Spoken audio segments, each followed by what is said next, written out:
Hey, welcome to Optimize Your Body with Martin Silva, where we talk raw, uncut facts to truly help you optimize your body. Yo, off to a flying start today. It took us about 20 minutes to get going, but we're off now. I'm here with my man Andrew Bond again. How's it going, mate? 5:30 in the morning again, mate. You're up in the morning grinding for me. I appreciate it. I am, mate, and I've got a confession to make. I'm slightly hungover today, so I just bought myself a large coffee. So yeah, good man. What was the occasion, mate? Just a random one, was it, or? it was a client invited a few of the trainers around to his place, so I guess I wanted to be social. There's nothing wrong with that occasionally, because it's going to build healthy relationships among your peers, you know. So had a couple of drinkies, no sleep as well either. So that combination is going to set me for a good day, you know. Yeah, you don't drink much, though, mate, do you? So. No, I don't, and you know, it is enjoyable to have a drink. It makes you feel good, right? And it tastes good. Yeah. What do you drink? What's your choice? What's your weapon of choice, mate? Alcohol. I tend to have like lower calorie choices these days, so I went for. Actually, he gave me tried this for the first time, was vodka. Yeah. He didn't have any mixers, so he grabbed me coconut water as well. Coconut water. Blend that, man. Yeah, you should try it. Really? Sometime. That sounds good, man. It was good, man. Fair play. So, how do you feel today, mate? You a bit ropey, or? Good right now, but I'll definitely be feeling it later. So that's all good, mate. Is that you got a time and spot on anyway? Because today's podcast, people, we're going to talk about, you know, alcohol, pros and cons, and you know, we all know it's not ideal.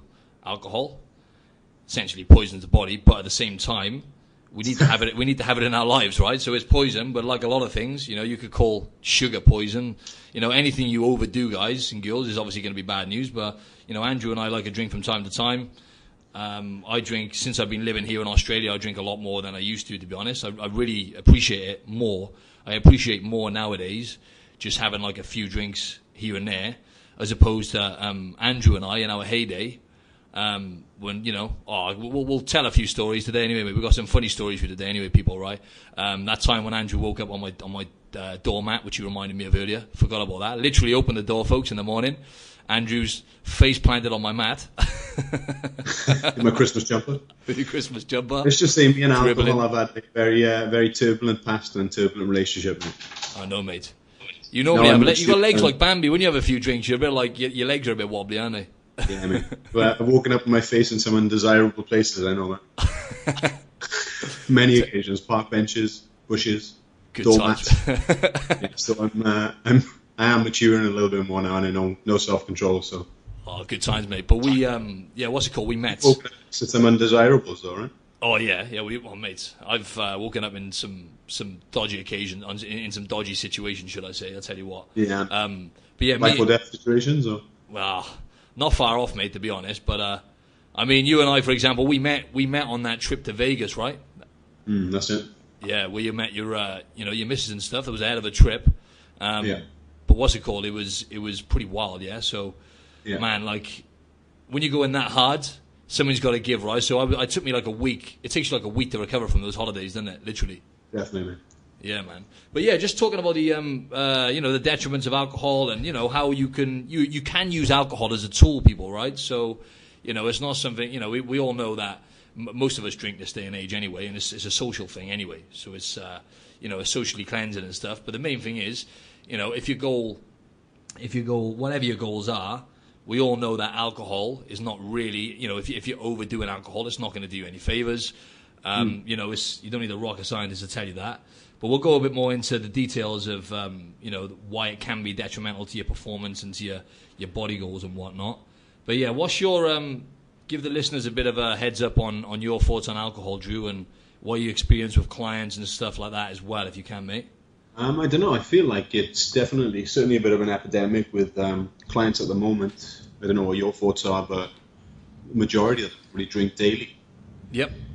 And I guess that's where it becomes a bit of an issue, whether it's habit or, you know, it can lead into alcoholism in the long term, obviously. But I feel that people are so stressed out these days, they need to switch off when they get home. And their first port of call, rather than drinking water, hydrating themselves, maybe going for a walk, doing some productive, maybe to grab a glass of wine. Or exactly. 2, 3, and then that's where the issues start coming in. That's exactly right. And it makes it more difficult for them to adhere to, you know, their program and weight loss as well, because alcohol, as we know, as we've already discussed, low inhibitions. So it's not necessarily the alcohol itself that causes weight gain or issues with testosterone levels, etc. It's what we do afterwards or the next day when the issues come in. Exactly, it's the ripple effect, right? So it's not so much, the actual calories in the alcohol.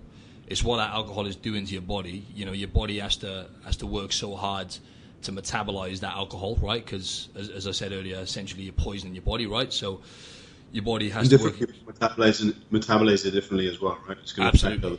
Exactly, yeah, and then that means then obviously you're not leaving yourself much room in terms of say for example you have a skinful on a Saturday night, the following day, obviously as you said then, and right, your inhibitions are lowered, it effectively it weakens your character, right? So the next day you're kind of searching for the crappy foods, right, junk food to make yourself feel better, and when it gets to Monday, the thing is you can still pull it back. It's just then when you get to a Monday, and as you know yourself. You get to a Monday, you're still not quite right, and then you're still feeling sorry for yourself, and then you're kind of struggling to get back on track. So the way I look at it is, unless you try and cut back and try and redeem yourself a little bit, so to speak, on like a Monday and Tuesday, just try and put some more healthy stuff in your body, maybe cut back on your calories a little bit, and you're back in action then, really. But it's more a case of if you're binge drinking and all the other stuff that comes with it, because we know we're also facing an epidemic with people taking all sorts of drugs and that as well. So it's the combination of things you're doing with it, a combination of things you're putting in your body, right? So, yeah, just an example. It takes preparation, right? Carry on, mate. Go on, sir. That's the question.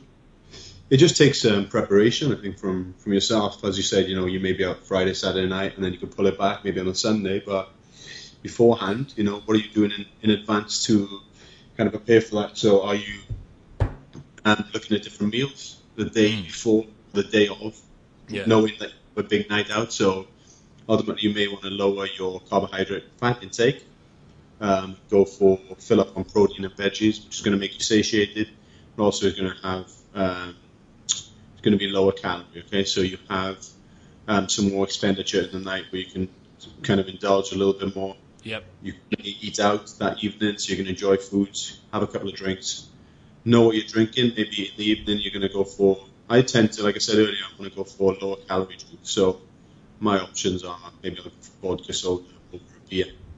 Yeah. Which is less calorie dense than having a beer or wine. So just be smart about it. Just prepare in advance and think you'll be good then. Exactly. It's all about balance, and that's what we're just trying to promote on this podcast. And it's good because we're now living in a day and age where it's slowly but surely, being healthy is actually becoming cool, right? So it's been a long road, getting to this point, because we always go from one extreme to another as humans, right? We take something, we run with it. Like bodybuilding, for example, it was kind of even 5-10 years ago, it was popular to be massive. Everyone wanted to be huge. Now, people want to look healthier. They want to look leaner. I think shred is the word. Everyone's throwing that word around, right? Everyone wants to be shredded and whatnot. But everyone wants to look lean, and it's all about balance, yeah? So a couple of drinks is not going to hurt you. In terms of choice of alcohol, nowadays, to be honest, all I tend to drink myself is gin and red wine. And basically with red wine, you've got polyphenols in red wine, right? So you've got heaps of antioxidants, resveratrol as well, which is a type of polyphenol which you find in red wine. So it's quite a unique compound, and it does help a lot if you have one glass, that is. Now, obviously, if you're doing a social, having 1 or 2 glasses with food as well, if you have that with food, it's a lot less toxic on the body. So it kind of counteracts the negative effects of alcohol, if you like. So we all know red wine is one of the best. Also gin as well. So luckily, I didn't used to like red wine, but since I've come out here, some of the wine here is beautiful, and I actually like the taste of it now. A few with a meal here and there. I can't drink too much of it though, because it makes me really tired. But gin and tonics, they just go down so easy. I know the tonic water is not ideal, but the gin itself is, especially I think Bombay Sapphire, it's got Indian herbs in it, lots of polyphenols. So again, if you're going to choose, I would say red wine or gin, really, in terms of health. But yeah, with the calories, Drew. I give the listeners a bit of a heads up on what you said you choose vodka, and I mean, what would you say to the listeners or clients? It's interesting you say about nutrients there as well, because I think we can get into this debate with if it's a macros crowd, right? In terms of if we can just replace food with alcohol, have a good night out. Understandably, that can work, okay? you're replacing calorie for calorie, but understand that when you start doing this, so for example, when you start putting beer into your MyFitnessPal, alcohol, it is devout of some alcohols are devout of certain nutrients, so it's not sometimes simple as replacing one with the other. Yeah, of course. You will need to make nutritious choices throughout the day if you want to bring in alcohol as well. Yeah, just to make sure you hit the micronutrient target that you have. So ultimately, be careful with it. And I think that boils down to more education being needed as well, you know? Definitely. So educate yourself on how to prepare. Educate yourself on what alcohols might work better for you. Don't go overboard as well. There's definitely like short-term effects of drinking alcohol. So this is how the body kind of processes it. Okay, so if you have 1 to 2 drinks, this can slow down your motor performance. All right, this can give you impaired sensation. So this is you, mate. This is you may not be as good a dancer as you think after 1 to 2 drinks. Yeah, exactly, mate. I think I'm like, you know, you think you're dancing, you're on top form, right? That's it. Terrible. I feel like Patrick Swayze, mate, but I look like a chump in reality. But yeah, exactly. 6 to 10 drinks. If I did that these days, I'd be dead, right? Yeah. I mean, a composed to death from the past, mate. That's not. How many did you have last night? How many did you have last night? Just 2, mate. Okay, I'll sound. Yeah. There's food there, so I'll tell you obviously how to talk about that. There was food I didn't, because I was in control. I didn't reach for the food. It was like takeaway. I had some nice food. Came home instead, you know, so I didn't overdo my calories, and that's a smart way to do it, really. Nice. So 6 to 10 drinks, you can have like an erratic mood, cognitive function difficulties, you're not going to move as well, difficulty with memory, erectile dysfunction. That's you again. Yeah, no, that's my issue. Yeah, nice one for that, mate. You meant to keep that one on the download, man. That wasn't part of the plan. All right. Issue when you're sober as well, right? 10 plus drinks. This is where the problems really start occurring, right? This is how I used to drink. I used to binge drink, and I'm sure you did the same, right? So there were times where I'd go out and I wouldn't remember it, and that was awful. That's an awful position to be in. You wake up the next day and you wonder how you got home. It's not very safe, you know. Yeah. But just be very careful if you are binge drinking on the weekends, and problems can occur with this, like such as aggression, slurring, nausea, vomiting, blackouts, and then in serious issues, it can lead to cardiac issues, cardiac arrest, and even death. So, just to put a good light on the podcast. Yeah, thanks for that. Yeah, so guys, alcohol, you might want to steer clear of that by the sounds of it. Then. Yeah, right. Nah. Doesn't sound too good, right? Yeah, exactly. They are the short-term effects. So just be aware that what you are putting into your body does have those kind of different effects on you. So again, it can be fun, it's tasty, but just be aware that if you do overboard, then you got to bear the consequences, right? Yeah, exactly. That's it. So yeah, don't worry too much about death, folks. But obviously that is an extreme. No. You know, it's an extreme example. You know, but it does happen. It does happen. No, but a lot of people like we think about the scrapes we've had in the past. So I don't know about you, Andrew, but I've had some of the worst shit that's happened to me, folks, in my lifetime has been from drinking, hands down. Whether it's fighting or like you said, waking up in weird places, like in the middle of the street, like all sorts of stuff has happened to me when I was younger. So I'm really thankful to be here, mate, today. If I think about some of the escapades and stuff when I was younger, man, Jesus, and same as you, Drew, right? So, but yeah, like when you drink, obviously it relaxes you, right? So you release GABA, which is an amino acid and acts as a neurotransmitter. So much like serotonin, it is, if you like a happy chemical. It helps you. It's anti-anxiety, helps you relax. You know, we all know you have a couple of drinks, you start feeling more relaxed, more confident, more chilled out in general. Then, as Andrew said, then when you start ramping it up and you get past that two drink mark, 3 drink mark, that's when you start becoming a bit more impaired and kind of losing control a bit in a sense. But you don't need me to tell you that. But also, in terms of like hangover cures and stuff like that, apparently like magnesium, zinc, and B6 are the best things to actually get into your body. And obviously fructose as well, right? So you getting a little bit of sugar, some sugar from fruit would be ideal because you get the polyphenols then as well, which are going to help, obviously antioxidants help flush the body out. But to be honest, folks, one of the best things for me, I mean, Andrew, as we've said before, Andrew and I are at a place where we seek out whole foods now, whereas we never were there in the past. It was a battle, like a lot of people, it was a battle to eat healthy foods and find that balance between shitty foods and healthy foods. But nowadays, kind of intuitively, we go for those foods. So, for example, when I'm hungover, I eat healthy foods. People would look at me and be like, "Oh, how the hell can you eat that?" But I know my body's telling me right now, if there's any time you need nutrients, it's right now, right? When you're just full of toxins and your body is essentially just run down to the max. So that's when I pump in even more nutrients. But I do occasionally, like I'll crave something crap and I'll have like a pizza or something. But a lot of the time that's the sodium you're craving as well, because obviously it kills off the electrolytes, so it wipes out, your sodium levels, potassium, magnesium. So yeah, generally, one of the best things I would say, though, for a hangover cure is activated charcoal. And it's something I've been using. Yeah, mate. Yeah, it's really good. It's one of the best. Binds out toxins from the bowels and stuff and from the blood. But also, I use it when I have issues with my gut, because I still occasionally get gut issues from the damage I've done, doing competitions and binge eating and whatnot. Or who knows exactly what it was caused from, but yeah, I still get gut issues occasionally, and I use the activated charcoal. I just use the capsules, or sometimes I'll get the powder, which is even better, and that works wonders for that as well. So it's really, really good stuff, that, for a hangover. Turmeric as well, if you can get some. I know it tastes like crap, so if you can get some maybe turmeric supplements, we can get capsules and stuff. Then anti-inflammatory, because alcohol is extremely inflammatory on the body, so that'll help, bring down the inflammation.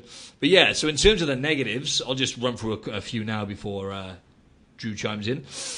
Vasodilators, it wipes out the vasodilators, which is partly why you get headaches. Now, actually, one of the main reasons you get hangovers is essentially 90% dehydration. So one of the tools, folks, one of the tricks of the trade nowadays for me is drinking heaps of water when I'm drinking alcohol. So if I'm going out and I'm having a big session, then in between every single drink, here in Australia they have a jug on the end of the bar of water. So every time I get a drink, boom, I'll have some water in between. I'll have a glass of water in between every drink, and it has done me the world of good. So I don't really get hangovers as such now, apart from tiredness and whatnot. But it wipes out the dilators, the vasodilators, which help blood flow and circulation and stuff. So that's partly why you get headaches the next day, but it's primarily from dehydration, folks. So a hangover, I would say, is literally 90% dehydration. So really focus on the hydration element, when you're out and about drinking, yeah? I definitely feel that, mate. And also the next day, like if you have a hangover day, not just doing it whilst you drink, it's vitally important you drink plenty of water the next day as well, and that's going to make you feel a lot better. Sorry, man, that's number one. That's number one, actually, folks. Yeah, the next day, get that in. Yeah, that's the first go-to, right? Glass of water. Yeah, your hangover day can be a very detrimental and damaging day. Yeah, that's exactly right. Like as you said earlier, you're craving greasy food, right? So how would you combat that? Rather than going out to eat, maybe have something there ready, even if it is choices of bacon, egg, sausage. At least you know that you've bought quality produce there. You're cooking it yourself. You know what's going into it, and that can obviously cut back on the amount of calories you're having the next day, so you don't go into a surplus of calories where you might binge on exactly breakfast, which is what maybe can lead up to 2,000-3,000 calories right there. Exactly. Surplus for the week. So, but that's not realistic, though, is it? I understand what you're saying there, and that's totally that totally makes sense, doesn't it? But I'm not saying it's, I'm not disagreeing with you. I'm just saying for a lot of people, the next day, right? That's the battle. So what would you say, Drew? If the next day, because a lot of people in reality they're going to just going to accept the fact they're going to eat crap and whatnot the next day. What would you say? Just like on a Monday and Tuesday, just try and just dial it in a little bit, or even leading up to that, right? Yeah. You go lighter during the week. Then you can allow you that difference then when it comes to the weekend where you can binge a little more, Of course, yeah, just you said. Sorry? Just you said it, yeah, that makes sense, man, totally. And not to mention, sorry, mate, go on, finish what you were saying. Also, as well, account for your lack of movement that day as well, right? So you're probably usually a little bit more active when you go to the gym. You might walk, you might get your steps in throughout the week. Now, if you can get out on that hangover day, I know it's difficult. Even if it means walking to the cafe for food, something like that, or with your loved ones, or just moving, some gentle movement. It doesn't have to be anything too specific. Or obviously, I wouldn't recommend going to the gym if you have a bad hangover. But just get some fresh air out. Exactly. Get your steps in. And that's going to make you feel better as well. So that's it. And just getting outside, like you said, getting outside, daylight. Just getting that vitamin D hit from the sun and from the daylight. Yeah. That's going to kind of reboot your immune system and your mood more than anything. Vitamin D stimulates the hypothalamus, which triggers the serotonin release, right? The release of serotonin. So getting outside. Especially alcohol's a depressant as well, so you're going to probably feel. I feel if I have a lot of drinks, I feel terrible the next day. 100%. Man. I remember I remember now. It just came back to me when I came out to see you a couple of years back, and we had a night out, didn't we? That was a good night, actually, wasn't it? We went to that club and like on the top of that skyscraper, man. What a place, New York, mate. You're lucky to live there, I'm telling you. But I remember the next day you saying we had a fair few drinks. I don't know how many it was, probably about 8 to 10 gins or something like that, vodka or whatever.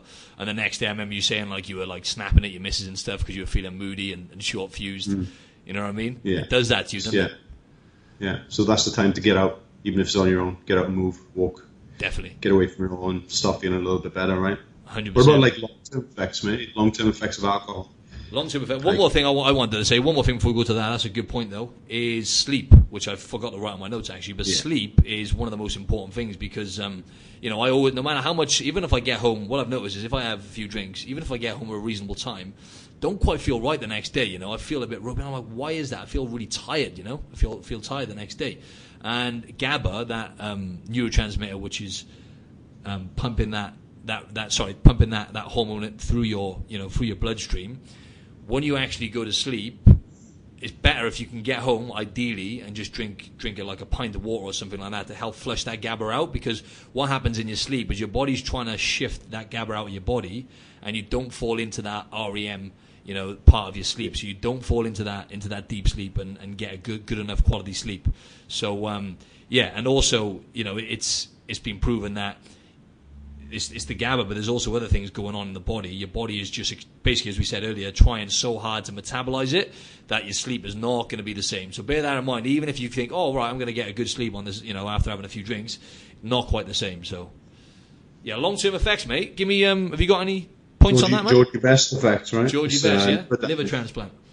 Way down the line, right? So liver accumulates fat. So there's an inhibition of fatty acid metabolism.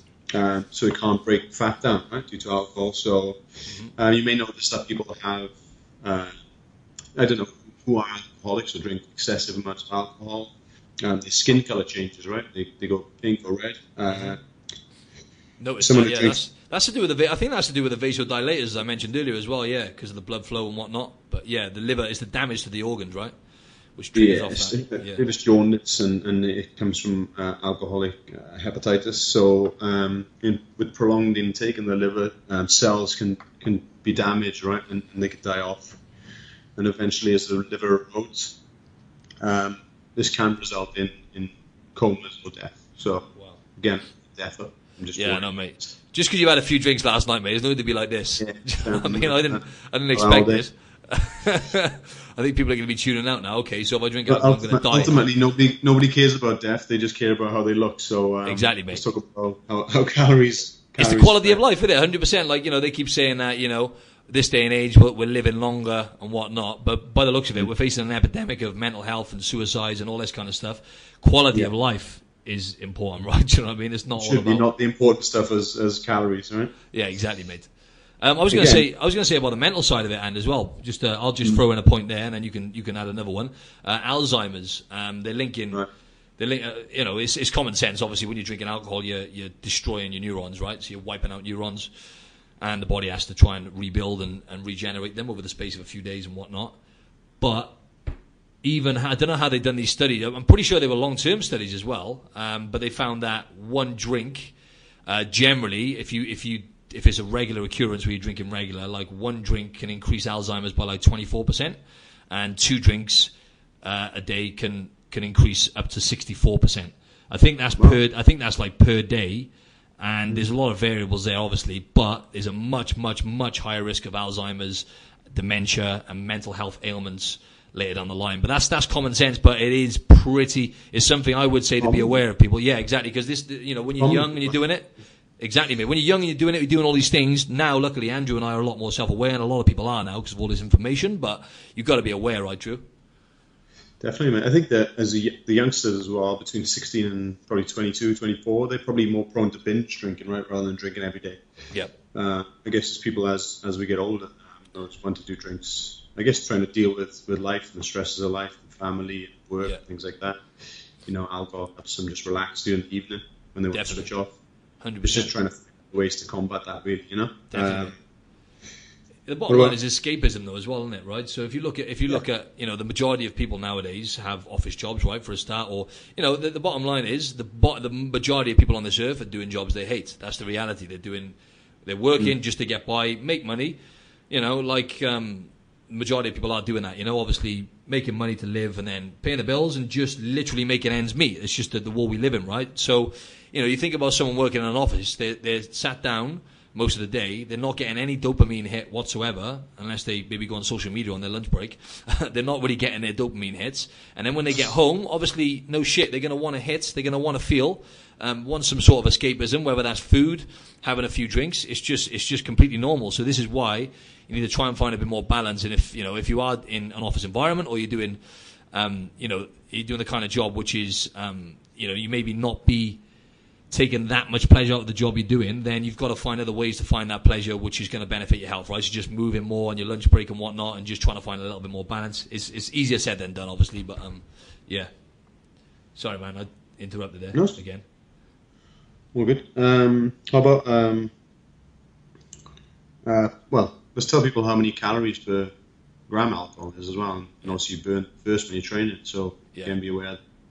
Calories pretty close to fat calories in terms of alcohol's pretty close to fat calories in terms of how many calories per gram. So alcohol is 7 calories, carbohydrates, protein 4, and fat is 9. So relatively high. So it's not free, unfortunately.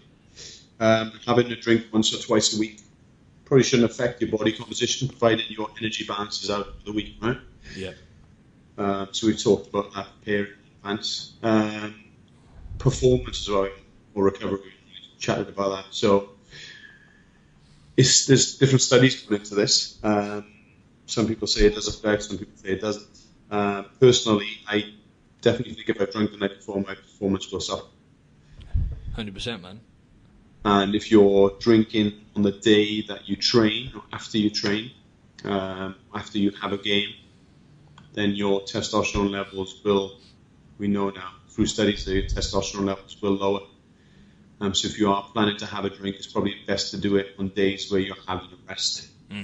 Drastically as well, just to elaborate a bit on that, testosterone levels, guys and girls, drop drastically. Even after a drink or two, it will completely degrade your testosterone levels. So bear that in mind. There's no way around that. And it takes a few, if you're binge drinking and you're drinking excessively, it's going to take a good few days to build the hormone back up and just regenerate your hormones in general. So just bear that in mind, Yeah. Yeah. You got to look at these old school sports stars, though, right? They used to drink day and night, and they just get on the field and crack on and have a good game, and then drink after the game again. So exactly. I'm not sure the culture's changing a little bit now. I know. We used to do. Do you used to do it when you were younger? You used to play rugby. I used to go out straight after, have a bender. Yeah, and just dehydrated the next day. Like obviously, you're in your early 20s or whatever, and you can get away with it. If I'd done that now, mate, it wouldn't happen. But yeah, I used to play. I used to be, I used to think I was fine. Obviously, maybe you're not as sharp, but it's like kind of mind over matter when you're younger in a sense, isn't it? Sometimes, and then but I think in general, it's just like it's not obviously at a high level. It's not going to do you any favors whatsoever. Like so. Avoid it like a plague. Yeah. What would you say just to cap that one off, mate, so we can get on to the next topic? Anything to summarise what you said? Or anything you could, just for the average, the average person, like, because obviously most people are going to be drinking at least once a week. So it depends where you want to be, right? If if it's going to impact your performance, then and you're overdoing it every day, then obviously you may need to limit it. Like again, we said alcohol is metabolized differently by different people. I know that if I've been drinking the night before, then the likelihood of me having a good session is pretty slim. Yeah. So I know clients who used to drink heavily nights before and coming into a session and be perfectly fine, but are they going to reach those goals that they have in terms of physique goals or exactly? Goals? And you look at recovery, and as well. Come on, they might come up and do the session, but how's the recovery going to be? It's not going to be as sharp, is it? Yeah. Sleep's affected, growth hormone levels are affected, testosterone levels are affected. So I think that tells it all there really. Exactly. And what I would say, just to give you my perspective, is just like anything really, just like food. You can relate it to food, yeah? You're going to go out and have a shit meal, right? If you're going to go out and have a crap meal, and you're going to feel terrible afterwards. A lot of people are fine. Like, they'll go out and have a have a bad meal. Next day, they're back in the game. You know, people who are really keen and tracking their calories or whatever, next day they're fine. You know, they'll cut back, all good.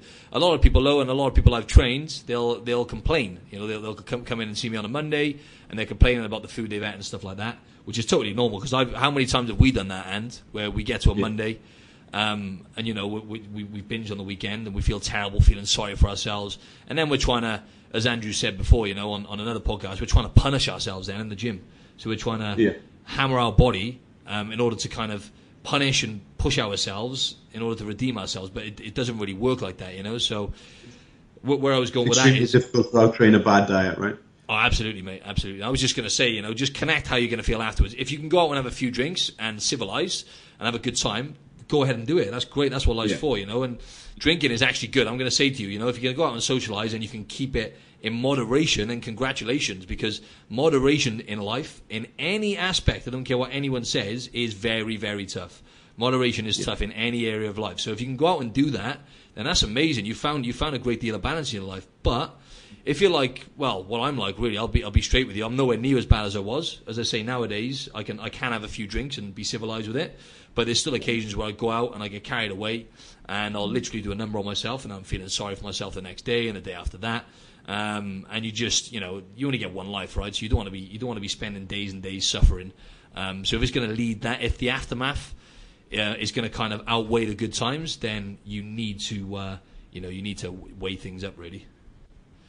Is it really worth it? Ask yourself that question. But again, you're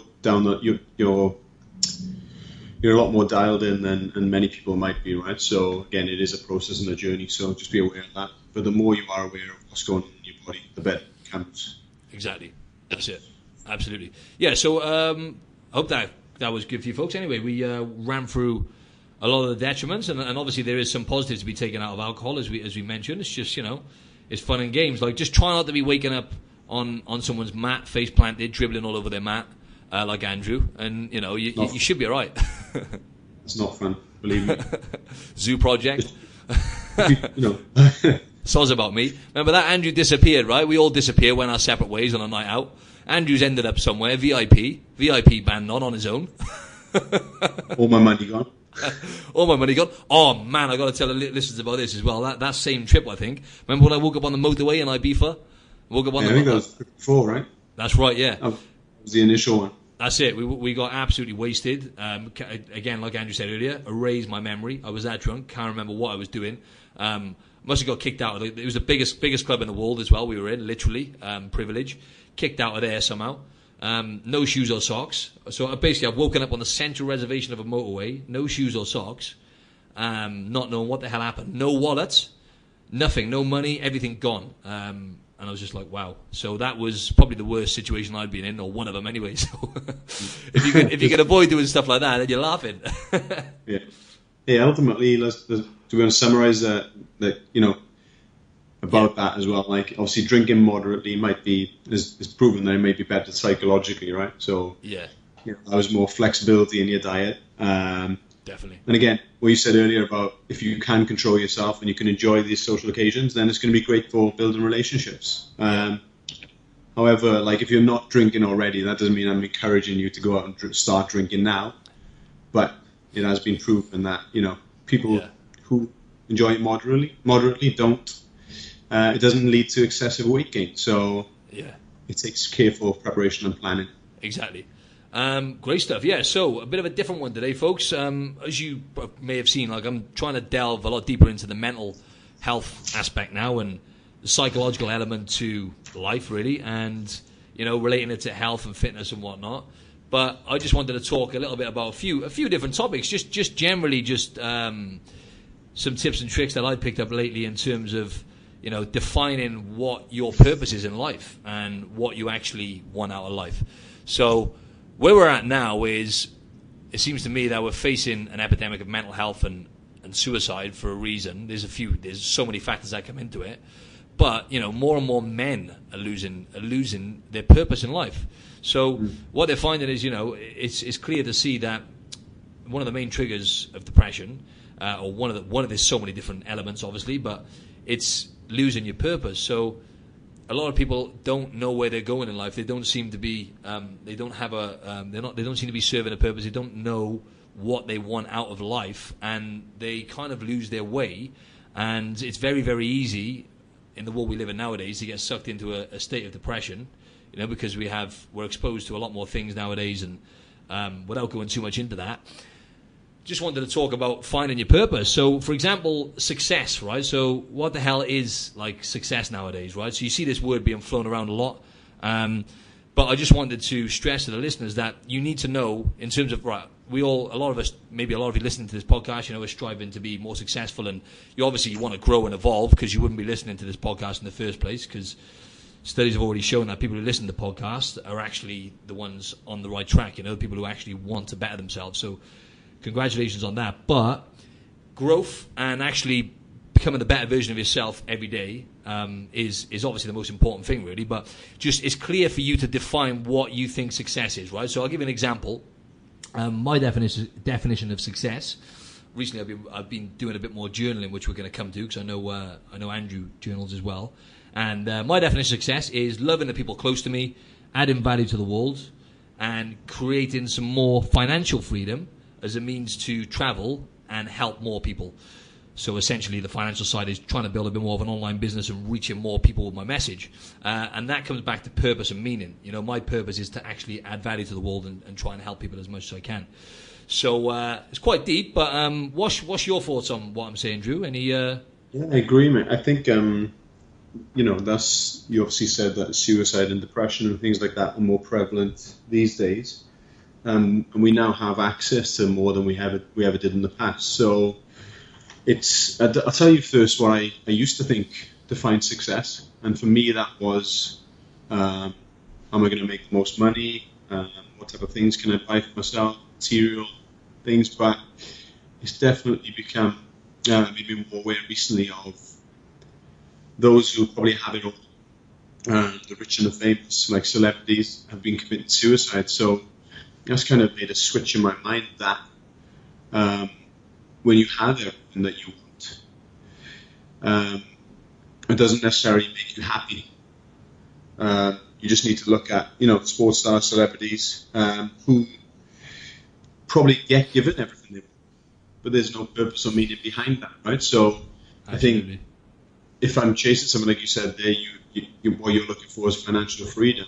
I think the beauty is in getting to that point, right? In making failures and striving towards it, as challenging and struggling as it can be. And sometimes it brings you down in different days when you see other people having things that you want, especially with the emergence of social media, which is often, sometimes it can bring you down, but the beauty is in striving towards that. And you're not getting given everything on the plate. You have to work hard for it. And I just want to. Can I just elaborate a tiny bit on what you're saying? I just wanted to say about what you were saying. Is a very valid point. Accumulating things and accolades, and actually what you essentially, like I said, are accumulating within your life. Okay, it's becoming like with social media, like Andrew said. We live in a world where society kind of is brainwashed us in a sense to thinking that is true happiness and fulfillment, right? Making a lot of money, buying these whatever things you want to buy, and then getting to that point, and then I'll buy this and then I'll be happy. I'll buy that and then I'll be happy. It's actually driven people into that state of mind where they are constantly chasing this thing which isn't actually going to make them happy, right? So whether that is your physique, whether it's buying, your dream car, or, buying a house and all these kind of things, you really, really need to, because there's billionaires all over the planet, right, who are lonely and depressed because they've got to the top of the mountain.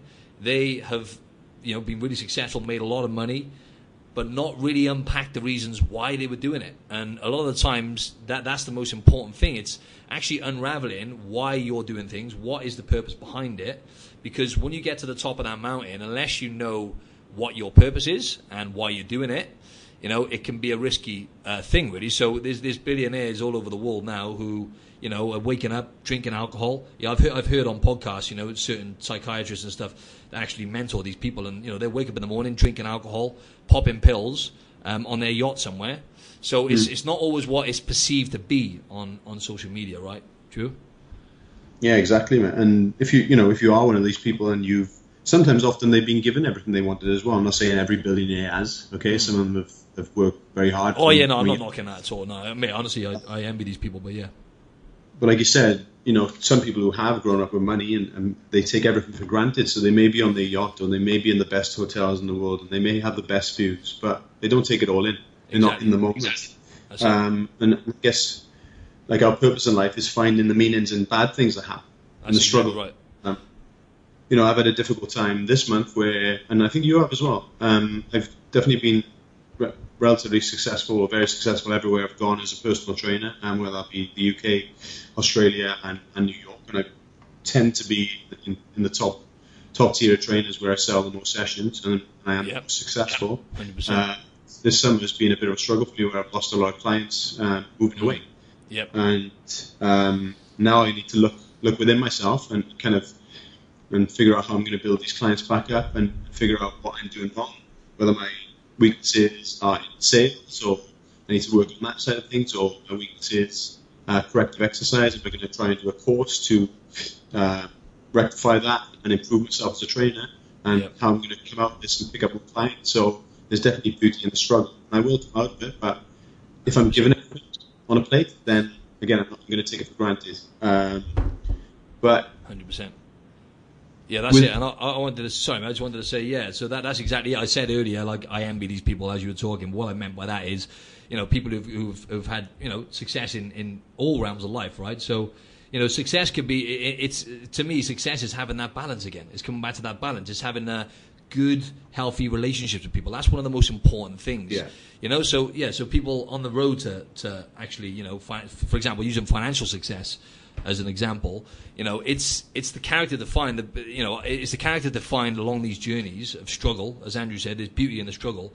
That it's all we have is the here and now, right? So unless you're enjoying you need to kind of take enjoyment out of the struggle and the process. As tough as that sounds, that is what that is what you're going to look back on, right? It's the actual struggle and the character you're developing as you're trying to achieve these things, right? So you're not always going to get to where you want to get, right? And there's there's a massive difference between achievement and fulfillment, right? So Tony Robbins always uses Robin Williams, God bless him, as an example, right? So Robin Williams, the actor, right? One of the most, when it comes to success, one of the most successful actors ever to live, right? He went to Hollywood with absolutely nothing, achieved everything an actor could achieve, right? And also he was a very, very generous guy. He would turn up at children's hospitals and make kids laugh and stuff. He spent his whole life making other people laugh, essentially, right? So making other people happy. But obviously he had issues himself, and unfortunately he was obviously hiding a state of depression from the world. And he achieved everything he could achieve, but he didn't have fulfillment, right? He wasn't fulfilled at the end of the line for whatever reason that was.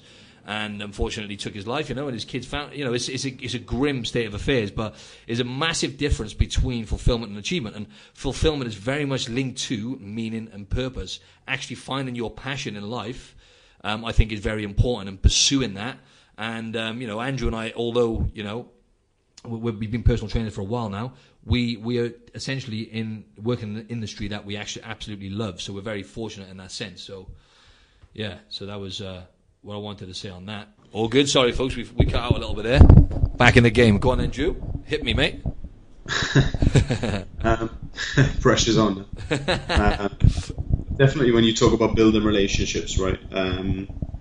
Just when you are with a partner or family members, just enjoy the moments a little bit more. That can give you a little bit more purpose. I think sometimes that, personally, I'm so focused on my goals and what I want to achieve that I can neglect others close to me. You need to be very careful and aware that you do have others around you who generally care about you. And you need to enjoy those moments together rather than just focus on what the next move is. Definitely. Being present, like you just said then, mate, you hit a wicked point then. You said just enjoy the company with people, right? So, how do you go about that, Anne? Because obviously people are always distracted by their by their mobile phone and whatnot. Just put your phone away, isn't it? It's simple. Yeah. Yeah. If I'm going for sometimes leave my phone at home. Like I don't need that there distracting me to look at social media. I'm looking at bullshit anyway. Absolutely. It's not benefiting me in any way. You're not present. More negative about life. And again, like people are going through depression. If you are going through that yourself now, seek help, like talk to others, and do remember that you do have genuine people who do care about you. Like Absolutely. You may think you don't at the time, you may think the whole world's against you, but you do have friends there, family members you can't reach out to, don't want to see you go through that. It's definitely more prevalent nowadays with the influence of social media, as we know, in children and adults. So seek help. It's you're still there, Martin? Yeah, still here, mate. Yes. Can you see me? Yeah, sorry, you cut out again. All good, mate. All good. Yeah, that's absolutely right. For example, Protectors, at Protectors, our mate has his own mental health awareness group. So if you need to reach out, then feel free to go follow him and drop him a message or wherever it is. I mean, I know it's easier said than done, but even just following, just the first step would be to follow someone like that. Also at Livinorg as well, LIVINORG is an awareness group out here in Australia. There's lots of different people now who are fighting this, who are part of this movement now to actually help people with these mental health ailments. But yeah, I just wanted to say about, if you have any rituals that you abide to, Drew, in terms of looking after your mental health and stuff, because for me, I have made a point of practicing gratitude. So I was, as I talked about on previous podcasts, I was actually writing down. I was following this kind of plan out of the book I read, 59 Seconds, and writing down like Monday to Friday different things I was grateful for and stuff like that. But if I don't write them down, I do write them down now because I started journaling again. But if I don't, then I'll just go through them in my head. When I'm walking over to work, I'll just literally go through 5 to 10 things I'm grateful for, and that is a staple part of every single day. I do not miss that for the world. Also, just basically, obviously, exercise, one of the best things. But yeah, without going too much into that, journaling, and that's something I've started doing as of this week. Do you still do that? Yeah, or? Yeah, I've got what's called a self-journal. So it's a little different from what you do, or I guess I have similar aspects anyway. In the self-journal, it allows me to plan out my day. Yep. So I can plan where my clients are, plan where I'm going to train, plan where I can grab a coffee, travel. If I want to do some reading, I plan that out.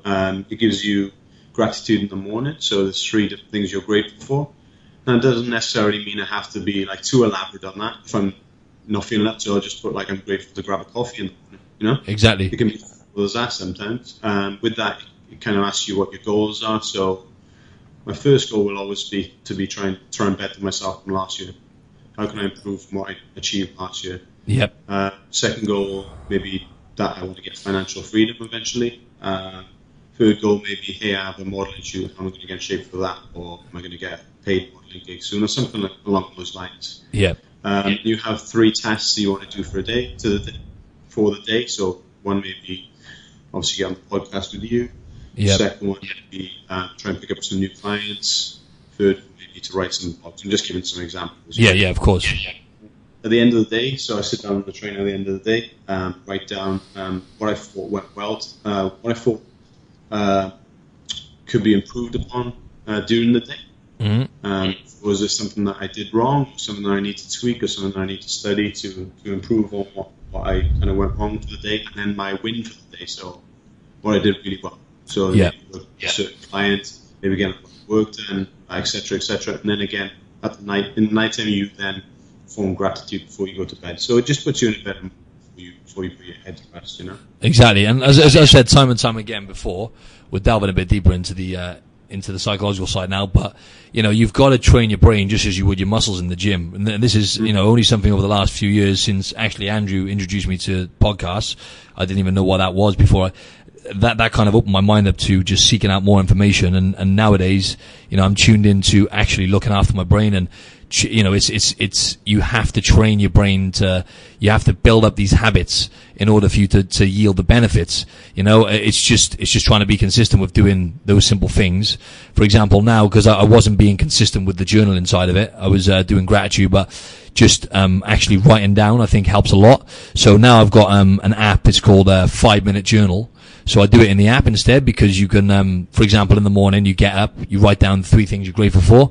So, for example, yesterday was I was in a bit of a rush. I was literally doing it on my way into work, so I didn't want to miss it. So I was literally walking into work putting this in, which is not ideal. You're probably better off just sitting down and doing it in a more relaxed state. But for example, I was grateful for the cold air on my lungs, as woo-woo as this sounds, right? Cold air on my lungs, my breakfast, and seeing my girlfriend later on. That was the three things I was grateful for. What can I do? And then when you finish your day, then what could I have done? Oh, sorry. At the same time, it's what will I do to make today great? And then three things. It was give my all to my clients, train, and laugh. Just simple things. It can be absolutely anything. And then the daily affirmations. Then it's, one of my affirmations is driven to help people and add value to their lives.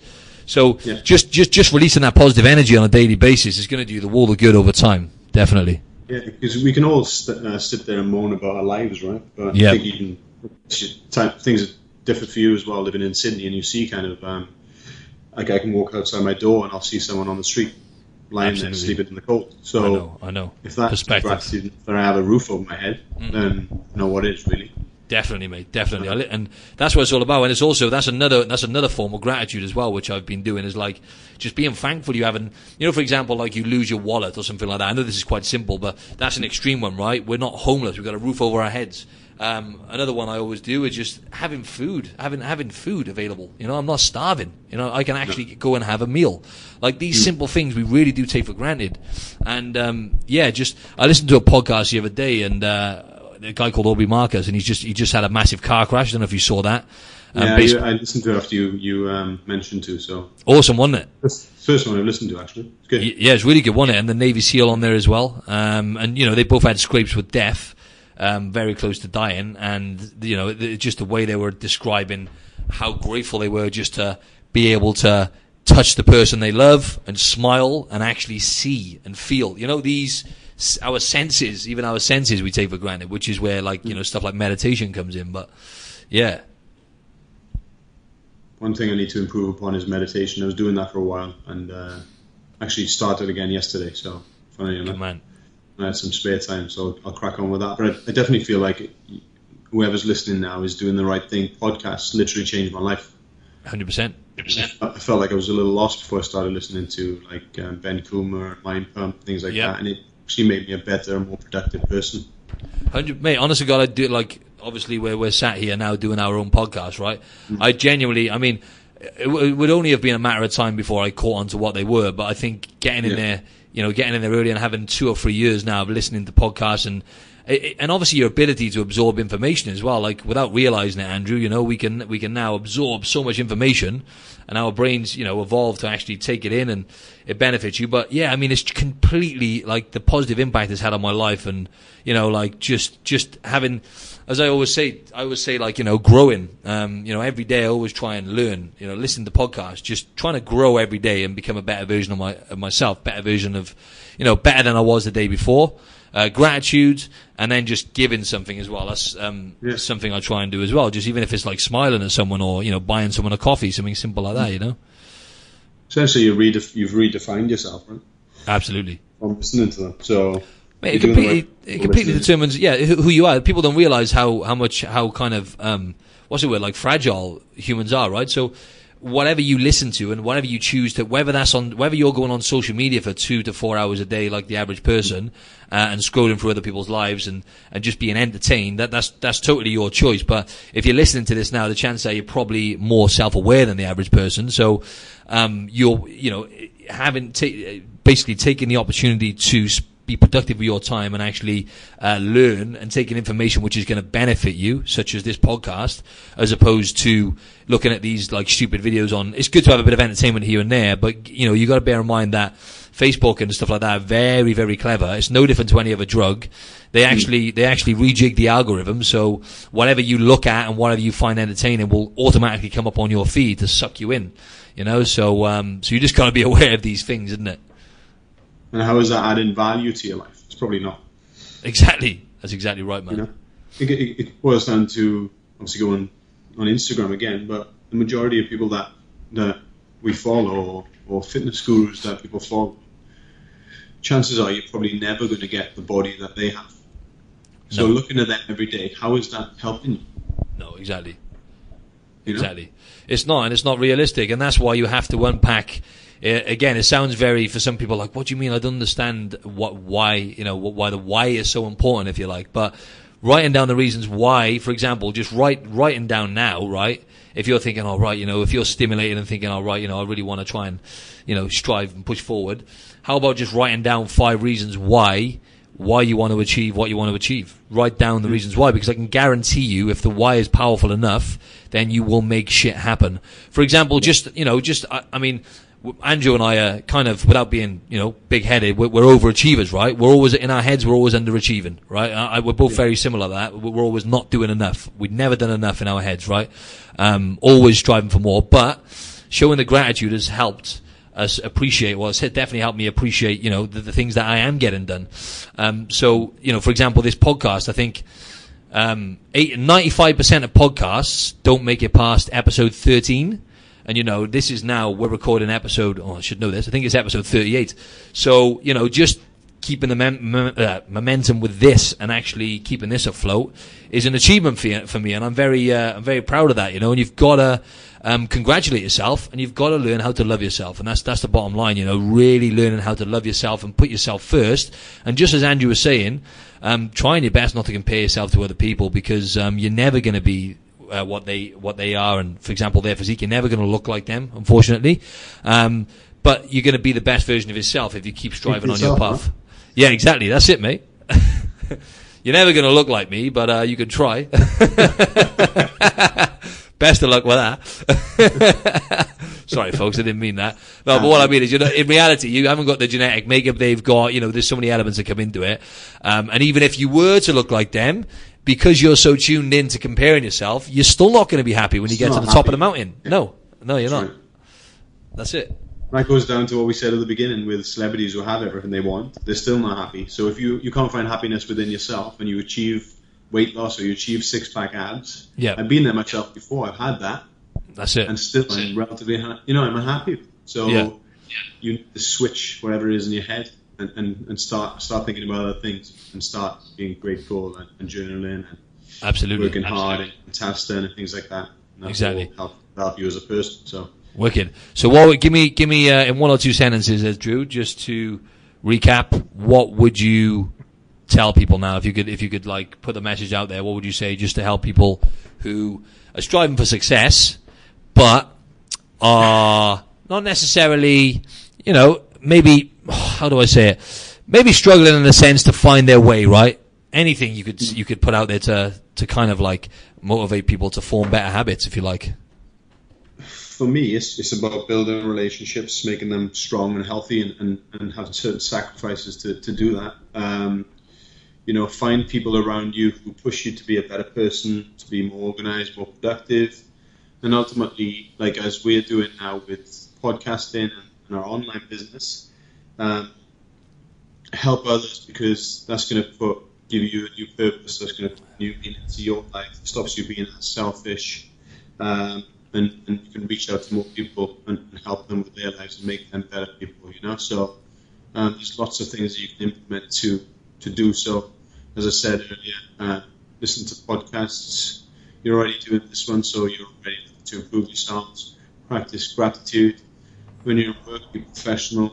I find that getting tasks done helps with your psyche as well. Yeah, so you said 3 tasks earlier, right? You said you always do 3 of the most important things and try and get them done, right? Is that your trick? Yeah. And try and tick them off throughout the day, so plan time to do that.